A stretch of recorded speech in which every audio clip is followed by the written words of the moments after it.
High friends welcome back to my channel केमन आछो तोमरा आशा करी सबाई खूब भालो आछो सुस्थ आछो और आमिও खूब भालो आछि। এখন বাজে সকাল 9টা, এই ঘড়িটা 10 মিনিট ফাস্ট আছে। তো এখানটা দেখাচ্ছে 9টা 10, অ্যাকচুয়ালি বাজে ডট 9টা। তো এখন আমি রেডি হয়ে গেছি, দেখতেই পাচ্ছ একটা কুর্তি পরেছি। তো সকাল সকাল যা যা আমার কাজ সেগুলো সেরে আমি এখন রেডি হয়ে গেছি। জয়দীপ আমাকে আমার বাবার বাড়িতে দিয়ে আসবে, ওই বাড়িতে আজকে থাকবো সারাদিন। আর সারাদিন কী কী প্ল্যান তোমাদের সঙ্গে সব কিছু শেয়ার করবো, দেখতে থাকো সঙ্গে।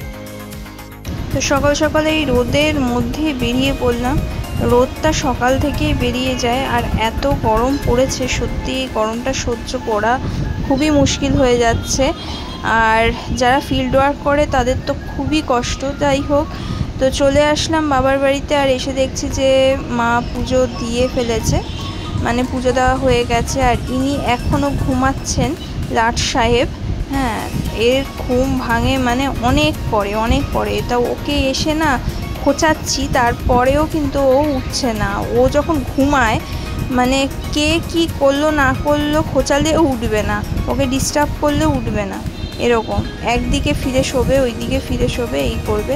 তারপরে মা সবজি কাটতে বসে গেছে, মানে আজকে যা রান্না হবে সেটা পাঁচমিশালি সবজি। আর সকালবেলা আলু ছোট ছোট করে কেটে ওই তরকারি করা হয়েছিল।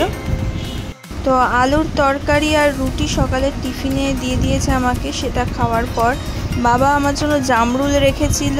তো জামরুলটা অনেকটাই বড় সাইজের, দেখতেই পাচ্ছ আমার হাতের চেটো পুরো, আর খুবই রসালো ছিল, ভীষণ সুন্দর খেতে। তো ওটা খেলাম। খাওয়ার পরে আখের রস যাচ্ছিলো, আমি বোনকে বললাম দুটো আখের রস নিয়ে আয়। তো ও আর আমি খেলাম আখের রস। এরপরে বাবা নিয়ে এসছে তরমুজ আর আঙুর ফল। তরমুজটা এই গরমকালে খেতে কার না ভাল লাগে। আমি বলেছিলাম যে ফ্রিজে রেখে দিতে, ওরা বললো না ফ্রিজে রাখবে না, ঠান্ডা, ওদের দাঁতে ব্যথা আছে, ঠান্ডা জিনিস খেলে আবার অসুবিধা হবে। তো যাই হোক, এরপরে দেখো একে নিয়ে চটকাচটকি হচ্ছে, বোন করছে চটকাচটকি। আর এর পেছনে যা লাগা হয় বাবারে বাবা, পুরো টেডি বিয়ার জানো তো। আর ও মজা করে প্রচুর, আর মজা করতে ভীষণ ভালোবাসে আর ভীষণ খেলেও। এরপরে যেটা লাঞ্চে ছিল সেটা হচ্ছে এই বড়া ছিল, পাট শাকের বড়া ছিল, আর একটা কিসের বড়া ছিল মনে পড়ছে না। যাই হোক, আর কলমির শাক ছিল, এখানে পাঁচমিশালি সবজি সজনে ডাঁটা দিয়ে। তার এরপরে ছিল এখানটায় ট্যাংরা মাছের ঝোল, এখানটা বোয়াল মাছ করেছিল, সেই মাছ ছিল, চাটনি করেছিল। এইসব খাওয়া দাওয়ার পর বিকেল নাগাদ এই তরমুজটা কাটা হয়েছিল। তো এই তরমুজটা আমরা এখন সবাই মিলে খাবো। খুব একটা মিষ্টি ছিল না, মানে মিষ্টি ছিল কিন্তু খুব যে কড়া মিষ্টি সেটা নয়, তবে বেশ ভালোই লাগছিল। কাটলে যে পুরো লাল ভাবটা, লাল আভাটা ছিল, বেশ খেতে ভালোই লাগবে।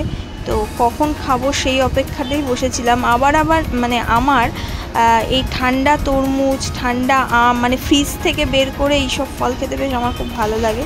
তো যাই হোক, এই দেখো আমাকে টুকরো দিয়ে দিয়েছে, অনেক বড় টুকরোটা দিয়েছে, খেতে বহুত হচ্ছিলো। লাস্টে তো চামচ দিয়ে কুড়িয়ে খেয়েছি। এরপর আমি চলে যাচ্ছি কসবার বাড়িতে।